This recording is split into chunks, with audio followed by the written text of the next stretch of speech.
اعوذ باللہ من الشیطان الرجیم بسم اللہ الرحمن الرحیم صلی اللہ تعالیٰ علیہ وآلہ وصحبہ وبارک وسلم۔ کچھ عرصہ پہلے دیوبند کے مشہور عالم جناب طارق جمیل صاحب، جن کا تبلیغی جماعت رائیونڈ کے ساتھ بھی ایک بہت گہرا تعلق ہے، ان کا ایک بیان منظر عام پر آیا جس کے اندر طارق جمیل صاحب نے یہ کہا کہ میں نے اپنے اکابرین کے فتاوی میں یہ پڑھا ہے کہ استغفر اللہ، تمام کے تمام صحابہ کرام رضوان اللہ اجمعین کو بھی کافر کہنے سے کوئی کافر نہیں ہوتا۔ اس قدر غلط بیان کے بعد جب لوگوں کے اندر دکھ اور کرب کی کیفیت بہت بڑھ گئی تو لوگوں نے آخر طارق جمیل صاحب کے ساتھ اور ان کی جماعت رائیونڈ تبلیغی جماعت میں سے رابطہ کیا۔ جب رابطہ کیا گیا تو ان کو جواب یہ ملا کہ جناب طارق جمیل صاحب اپنے اس بیان پہ بڑے شرمندہ ہیں اور وہ اس پہ معافی مانگ چکے ہیں، لہٰذا جب کہ وہ معافی مانگ چکے ہیں اب آپ لوگ اس بات کو بار بار مزید ڈسکس نہ کریں۔ اصل بات یہ ہے کہ طارق جمیل صاحب نے اس بیان کے اندر واضح طور پہ یہ کہا تھا کہ انہوں نے اپنے اکابرین کے فتاوی میں یہ پڑھا ہے۔ ٹھیک ہے، طارق جمیل صاحب نے تو معافی مانگ لی، اب وہ اکابرین ان کے یعنی کہ اکابرین دیوبند اور تبلیغی جماعت کے جو بڑے اکابرین جو کہ اب دنیا میں نہیں رہے لیکن کتابوں میں یہ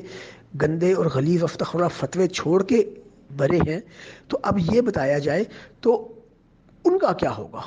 اور دوسری بات ہے، پھر اگر طارق جمیل صاحب کو واقعی اس بات کا افسوس ہے کہ انہوں نے غلط بات کی ہے تو پھر ان کو یہ بھی کہنا چاہیے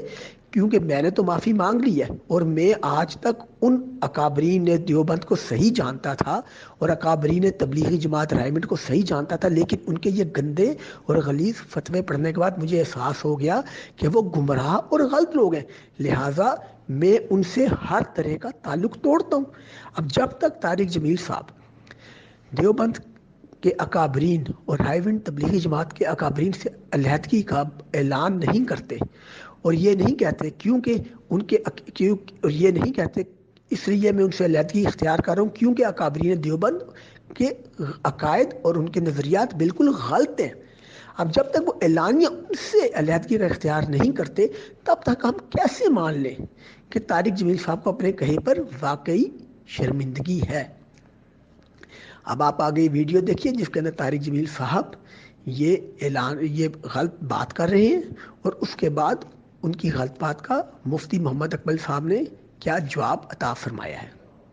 وہ ہمارے اکابر کو کافر کہیں اس سے وہ خود تو کافر نہیں ہو جاتے۔ یہ بھی سن لو کہ تک صحابہ کو کافر کہنے سے آدمی کافر نہیں ہوتا، یہ اپنے ہی اکابر کے فتاوی میں نے پڑھا ہے۔ ایک آدمی کہتا ہے سارے صحابہ کافر تھے، اس پر وہ ہمارے اکابر کو کافر کہیں اس سے وہ خود تو کافر نہیں ہو جاتے۔ یہ بھی سن لو کہ تک صحابہ کو کافر کہنے سے آدمی کافر نہیں ہوتا، یہ اپنے ہی اکابر کے فتاوی میں نے پڑھا ہے۔ ایک آدمی کہتا ہے سارے صحابہ کافر تھے،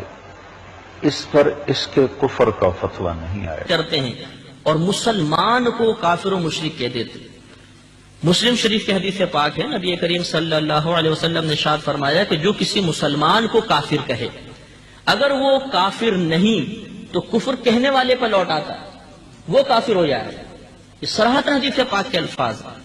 لہذا مسلمان